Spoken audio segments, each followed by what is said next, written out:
I'm a guy that makes a lot of YouTube videos about music gear, and one of my favorite brands ever is Fairfield Circuitry. And in this video, I'm going to rank every pedal they currently make by putting them into tiers. The first thing I want to do is explain what my tiers are, starting at the bottom. The lowest tier is low tier. Any pedal that I've had that I've sold automatically goes into this tier. And when we get to them, I'll explain why I sold them. Next up is mid-tier. These are pedals that I like. These are pedals that I've had that I have not sold. Up from that is high tier. These are the pedals that I like a lot. To make it into this tier, you either need to be a pedal that I have used on a record or a pedal that has been on my pedal board. Okay, that's it. Let's get started. And the order in which I talk about pedals in this video is a random order I made up that I thought would make the video interesting. So for starters, we're going to talk about the Meat Mod. This is a delay. I like this pedal. I have not yet had the chance to put it on a record, so it goes in mid-tier. I do like it, though. I just think it sounds good. One thing I like about Fairfield Circuitry in general is that, like, if you use the pedal to do the thing it's supposed to do, it will just sound like a very good version of that. And then if you want to push it and make it sound bizarre, you can do that and it'll sound good too. So I feel like this works as a very good dark textural delay. It competes a little bit in my use with the sending from Electronic Audio Experiments. Like I like both of these pedals, and the Meat Mod sometimes like has to compete against whether I'm going to use it or the sending. The sending maybe has like more tweakable parameters, but the sending also has a bunch of secondary features, and this doesn't have secondary features. And like, you know, sometimes I need secondary features, but then sometimes I hate having to look up like what they are again. So the Meat Mod is mid-tier. It's like a solid pedal. I like it. I use it. It goes mid-tier. Next, we have the 900 Fuzz. I like this pedal a lot, and I've used it on a record, so it goes high tier. I made a bunch of songs with the singer Teddy Gold. We put out a collaborative EP together called Pixels and Ponies. One of the songs got used in an Apple commercial. And on that EP, we also covered Video Killed the Radio Star, but we put a guitar solo in it. And on that guitar solo, I'm using the 900.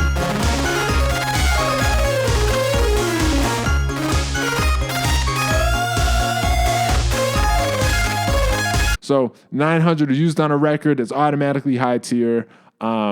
The reason I like it is that it can sound like a ripping fuzz, and it can just be like powerful and violent.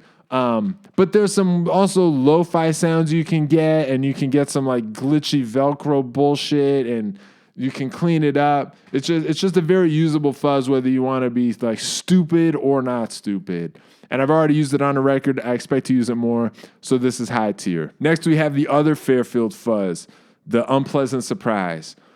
I have not yet used this on a record, and I've already used the 900, and so I feel like this fuzz takes a big hit for the fact that like I've already used the 900 and I haven't used this. I like this. This is like the more unstable one. I respect it. I've used it for some YouTube videos, but using it on a YouTube video doesn't count as much as using it on a record. Like, I'm just going to be honest with you. Like, I consider YouTube videos to be like cool, but they're like less important to me than records. So the fact that I've only used this in YouTube videos means that it's like lesser.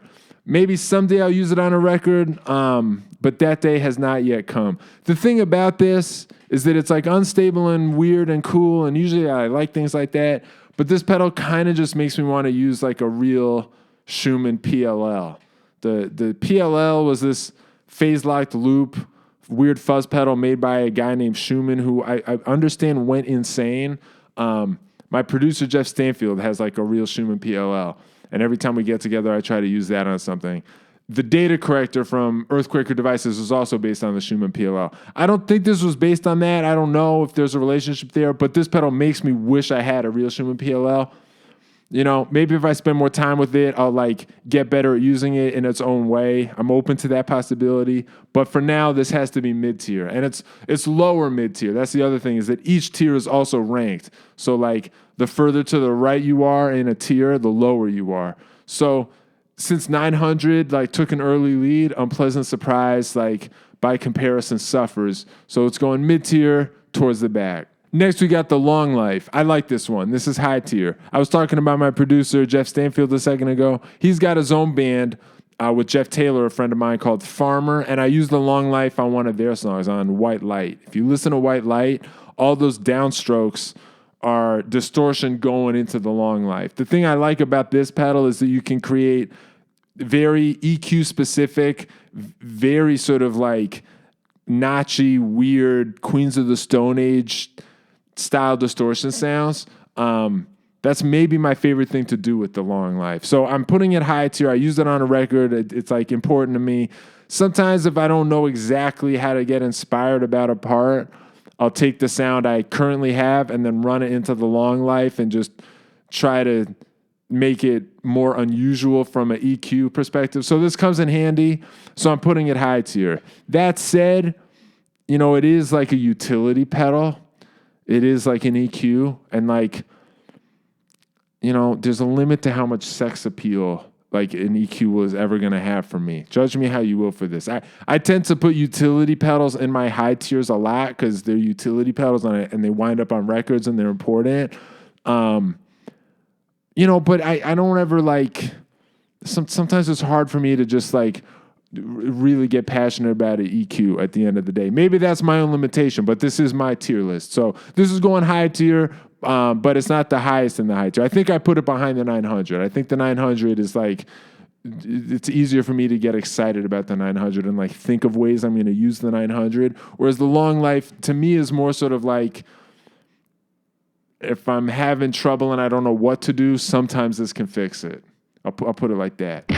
Next, we have the Accountant. This is a compressor. I really like this pedal, but I haven't used it on a record yet, so it's mid-tier. But it's going to be at the top of mid-tier. I believe this pedal has what it takes to go pro. I believe someday it will be high tier. It's a compressor. It sounds good as a compressor, but my favorite thing about it is that there's a lo-fi sound it can make. The sort of trashy, grainy, lo-fi garbage compressor sound. The Accountant does that really well.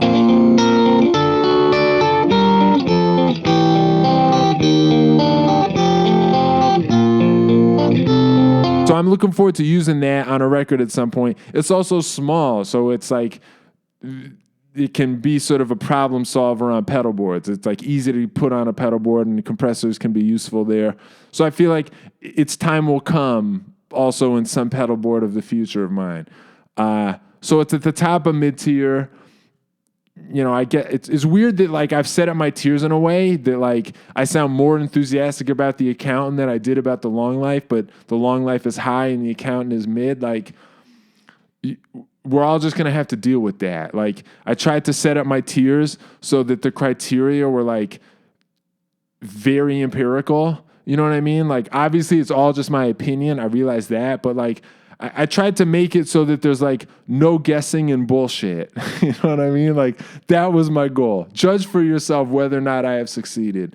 But now that I've set the rules, like I'm powerless to disobey them. So Accountant goes high mid-tier. That's where it is. Next, we got the Randy's Revenge. This is a ring modulator. How could I not love it?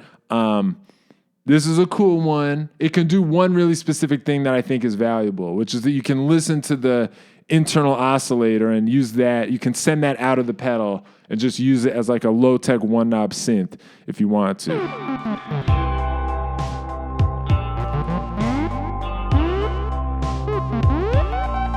And I think that's cool in its own right.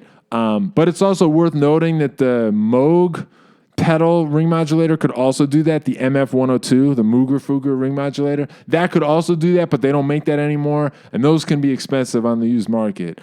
They do still make this, and this can do that, so I think that's cool. I have not yet used it on a record, though, so it is mid-tier. The other thing is that it has a high-low switch that changes the range of the frequency knob, and like the range is split right at the part of the range I care about the most. Like any ring modulator has this zone in between where it's doing tremolo and ring mod. And to me, that is like the money spot. That's like where it happens. And this pedal splits its range right there. And I wish sometimes that like it wasn't like that. Like I wish sometimes I could just move the knob through that entire range without having like the high-low point right in the middle of it. So that is a criticism. So this is mid-tier. Where does it go in the mid-tier? This is always the worst part about making these videos is like, how do I order the mid-tier? What did I say when I wrote this down?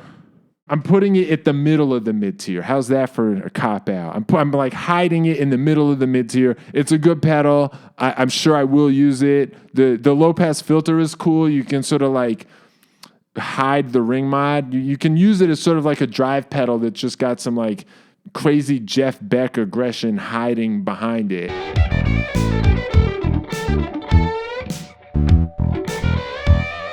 So it's a good pedal, but I'm putting it in the middle of the mid-tier. How do you like that? Next, we got the hors d'oeuvre.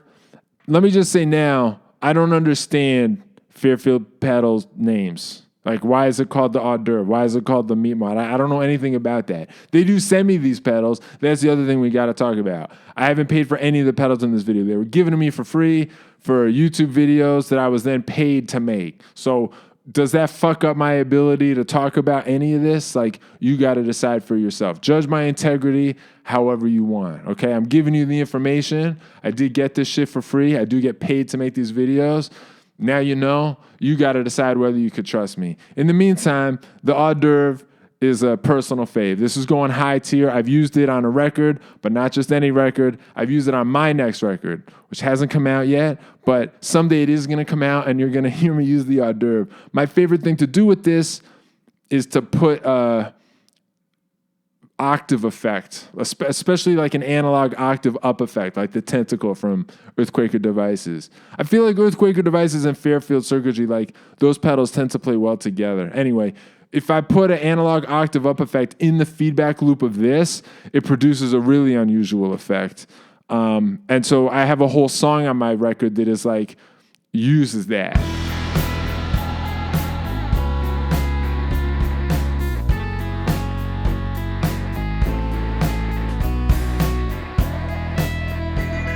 So this is definitely high tier. I'm putting it towards the top of high tier. The only reason it's not in the top spot is that using this pedal does require like research and development. Like it doesn't do anything by itself. You got to put other pedals in its feedback loop. And so you have to like invest a little bit in finding out what it can do and what are your keepers.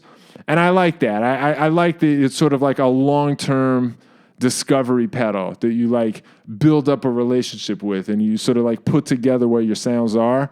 I like that. But it also means that I don't have a ton of keepers yet. I have the octave up thing. I put some distortions in there that are cool. I like that the relationship is growing, so it's going to be at near the top of high tier, but not at the highest part of high tier because I do not feel like I've used its full potential yet. All right, next we're going to talk about the Roger That. I sold the Roger That, so it's in low tier. Now, I think it sounds good, but my favorite thing about it was the distortion sound. Like, just if you use the Roger That as a distortion pedal, I think it sounds incredible. The other shit that it can do, the like glitchy radio interference stuff, I thought was amazing, but it was really hard for me to recreate the sounds I got last time from it. Like, it's kind of just like a random chaos beast. And if you've seen my videos before, then you know that like I have some major affection for random chaos beasts. But I do like to be able to recall my chaos from last time. Like that is kind of important to me. I have a whole video on my channel about randomness and how to use randomness. That's like one of my favorite videos I ever made, and it also underperformed. So if you want to go click on it, you will be doing me a favor. If you watch that video, you'll see that the way I like to use randomness is in kind of this like crafty way that beats the randomness and like forces the randomness to actually be kind of like usable and clean. And Roger That is like hard to use that way. Like I feel like in the contest between me and the randomness of the Roger That, the Roger That won. And so on one hand, I admire that, but on another hand, I refuse to tolerate that. So I did sell it because my favorite thing about it was its distortion sound, but you can get that distortion sound from other Fairfield Circuitry pedals that we're going to talk about later. All right, next we have the Shallow Water. I put this at the bottom of mid-tier.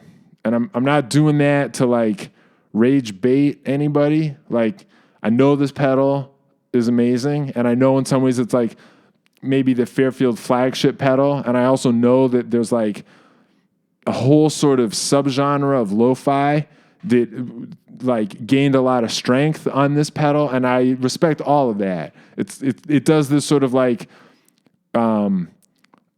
random chorus sound with the like treble rolled off that just sounds like a beautiful bad like tape cassette. Like if you ever look on YouTube for like the in-store music of Kmart from like the late 80s, like some employees of Kmart, or I don't know who found them, but like if you look, you can find it. You can find the in-store original Muzak of Kmart with like ads and messages to shoppers and everything.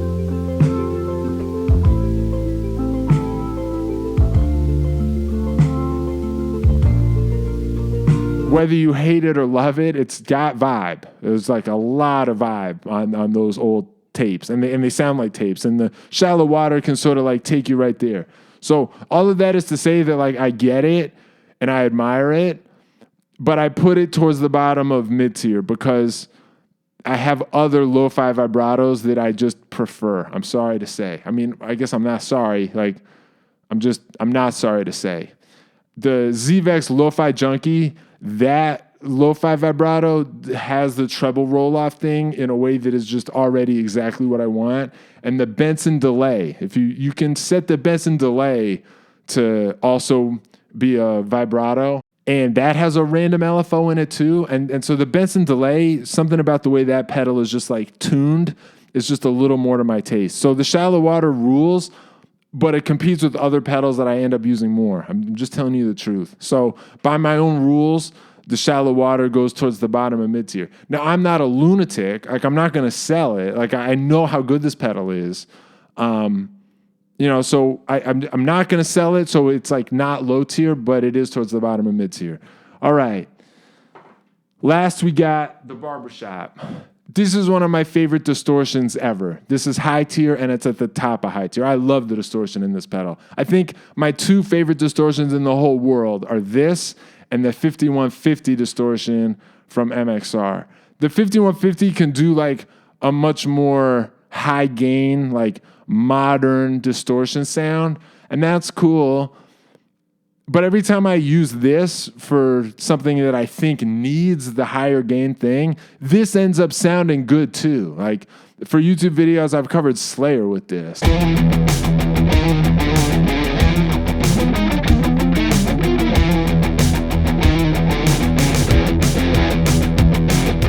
When I found out that like this is very close to what the distortion is in the Roger That, that's kind of when I decided I could sell the Roger That and just use this. So I really love this distortion. This is like a top distortion for me. It's high tier, and I'm putting it at the top of high tier. It's maybe one of the least weird pedals in this video. And if you know me, you know that like weird pedals is my favorite thing.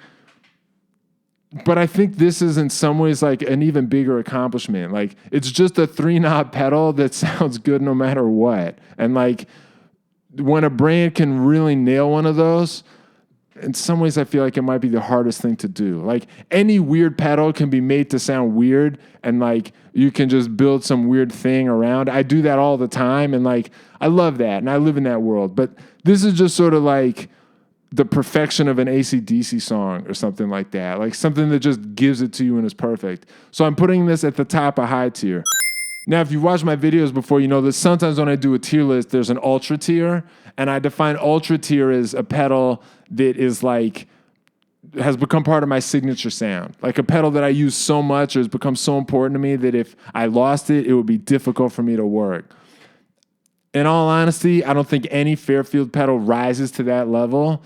I love all of them, but like there's no single Fairfield pedal that is like uniquely significant to the work I need to do on a weekly basis. But having said that, they only have one low tier pedal, which is also kind of bananas. So, take that how you will. That's my video. I hope you enjoyed watching me rank every pedal made by Fairfield Circuitry.